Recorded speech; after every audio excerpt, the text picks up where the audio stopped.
Dito kami ngayon sa Guawan Beach. Nag-aabang ng mababakaw. Kung anong mayroong mababakaw dito, ayan po si Consyal. Kaya po nagbabantay sa tabing dagat. Pero baka ni Magada yung hulbot. Mababakawan yan, dyan lang nag-ari yan eh. Yung parating na yun? Hulbot yan. Hulbot. Ayan, may parating na bangka oh. Marami siguro isdang dala to.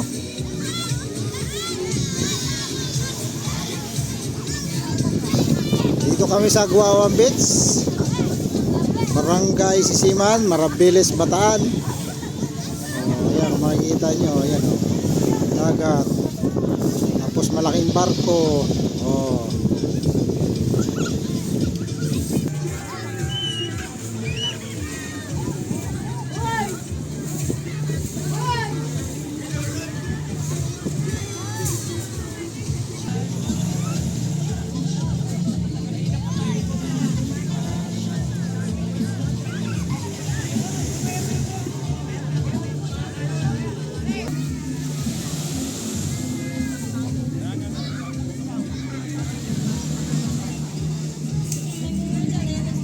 Padilim na, alas 6 na.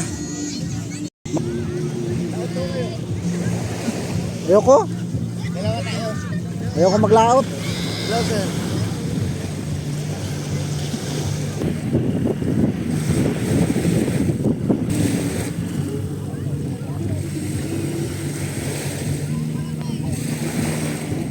Sarap yung tabing dagat pag ganitong hapon, mga ka-viewers.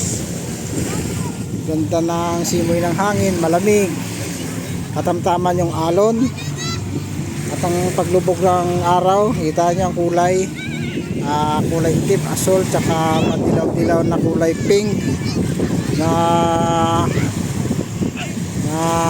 halo-halo na yung kulay niya. Ganda ng ulap oh. Ayan mga viewers oh. Makikita nyo yung paglubog ng araw at ang sikat niya tumatama dito sa may ulap.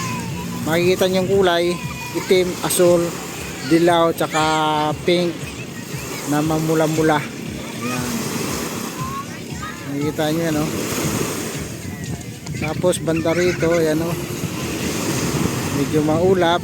Makikita nyo. Ito po yung ating kasama rito.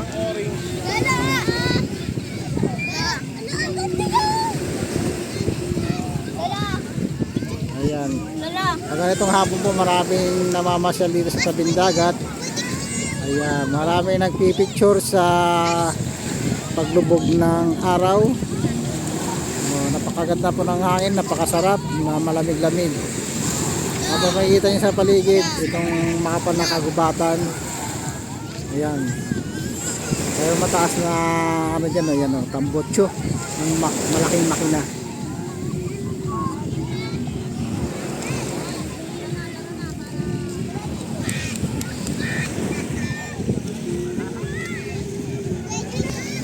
Oo nga eh. Araw. Araw dito. Ay na sila dahil alas 6 na. Oh.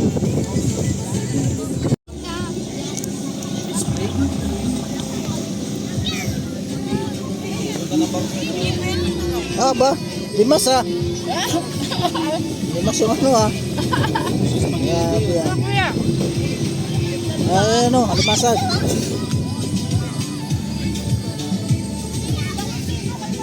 Ito may parating na bangka. Titingnan natin. May alimasag. Ito lang ano, walang sumirit yung apoy doon sa may gilid ng bundok oh. Oh. Kita nyo oh. Tapos may dalawang ilaw doon na ano, maliit.